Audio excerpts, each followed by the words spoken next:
gang! On est maintenant rendu au jour 2 du petit défi de Didac et de Betty. Je suis Catherine, Mathieu est avec moi aussi.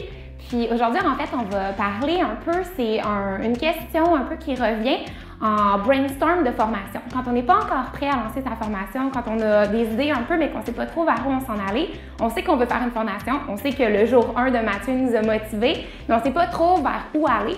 Donc en fait, aujourd'hui, on va parler un peu de comment lire son public, comment savoir un peu quoi lui proposer, comment l'aider, comment apporter une valeur ajoutée un peu à son quotidien puis à son entreprise parce que c'est ça qu'on veut.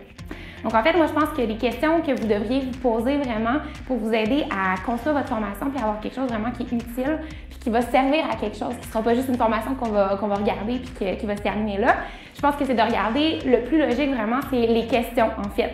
Les questions que votre public vous pose déjà, que ce soit votre public cible un peu qui est autour de vous, qui gravite mais qui n'est pas trop là, ou votre public actuel. Puis sûrement que vous le voyez un peu à Didac déjà, les gens qui vous posent des questions par rapport à la plateforme, les gens qui vous posent des questions par rapport à qu'est-ce qu'ils peuvent mettre comme contenu. J'imagine que ça, c'est quelque chose qui...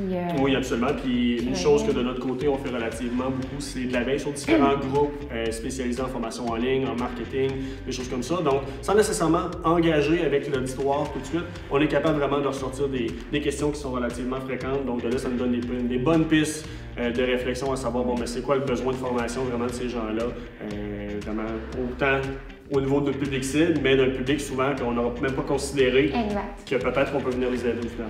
Parce que c'est de leur embarque aussi, là, regardez un peu les questions qui reviennent sur vos réseaux sociaux, les questions qui reviennent sur votre blog, par courriel aussi, des fois on reçoit des appels, vos clients vous posent des questions, des gens autour de vous gravitent, vous posent d'autres questions. Ça devrait être la première piste en fait de contenu pour vraiment passer à une formation. Autre chose aussi que je dis souvent, en fait, c'est qu'est-ce que vous auriez aimé savoir quand vous êtes parti à votre compte ou quand vous avez commencé à amener un produit ou à amener un service dans votre offre un peu d'entreprise. Par là, ce que je veux dire, c'est vraiment de réfléchir un peu à vous en tant que personne quand vous êtes arrivé dans l'industrie. Qu'est-ce qui manquait? Qu'est-ce qui faisait que vous passiez 5, 10, 20 heures par semaine à chercher sur Internet du contenu gratuit, du contenu pas gratuit, puis que vous aviez une béquille, là, il y avait quelque chose qui ne fonctionnait pas? Non, j'avais t'étais bien parti là. C'est bon. Fait que point 2, c'est vraiment ça, c'est vraiment de regarder un peu qu'est-ce qui manquait à votre culture, puis qu'est-ce qui aujourd'hui pourrait être plus utile.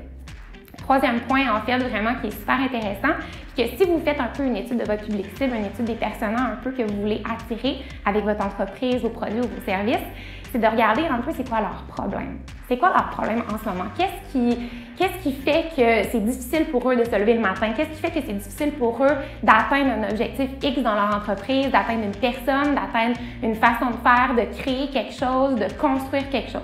Regardez un peu les problèmes qui se dégagent. Ça vient un peu dans les questions, mais ça peut venir aussi un peu entre les lignes. Hein. C'est pas clair, la personne ne va pas venir cogner chez vous en vous disant « ben Catherine, moi, mon problème, c'est ça ». C'est vraiment de lire un peu puis de savoir décoder. Puis à force de regarder votre monde, c'est eux en fait vos meilleurs clients. À force de les regarder, et vous allez peut-être comprendre justement qu'il y a quelque chose qui manque à eux, puis vous allez être un sauveur ou une sauveur en arrivant avec ça, cette belle formation-là. Absolument. Puis une chose aussi qui est importante aussi de réfléchir lorsqu'on dit établir un persona.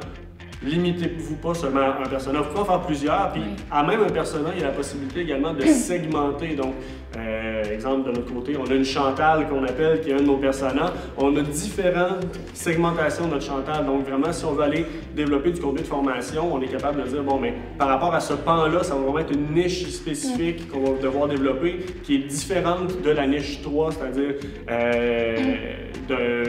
une approche marketing qui va être différente au niveau de la publicité pour vraiment aller la rejoindre au niveau de son besoin. Comme Catherine l'a dit, dans le fond, les problèmes qu'on doit régler, très souvent, il ne faut pas se limiter à c'est quoi notre expertise, mais on a un travail à faire en tant que formateur, c'est de justement essayer de combler le besoin d'une valeur ajoutée à la formation. Donc, l'expertise que vous avez, tant mieux présentement, mais c'est important de toujours renouveler votre expertise, essayer de la gratter un petit peu plus large pour être capable de vraiment combler le besoin complet de votre personne. Puis on parle des Chantal aussi. Moi, ce que je me dis souvent quand je pense à une formation, quand je pense à un challenge, un projet, c'est qu'est-ce que je vais avoir à mon party.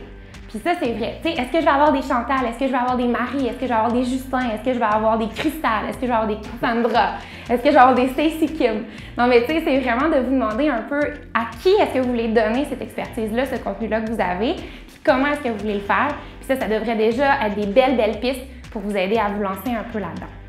Fait que c'est pas mal ça pour la journée 2. Ça n'a pas fait trop mal. On a survécu. Il nous reste encore 8 autres journées, donc n'hésitez pas à noter, à réécouter la capsule d'hier, à revenir à cette capsule-ci. Puis on a déjà hâte de vous retrouver demain pour la suite.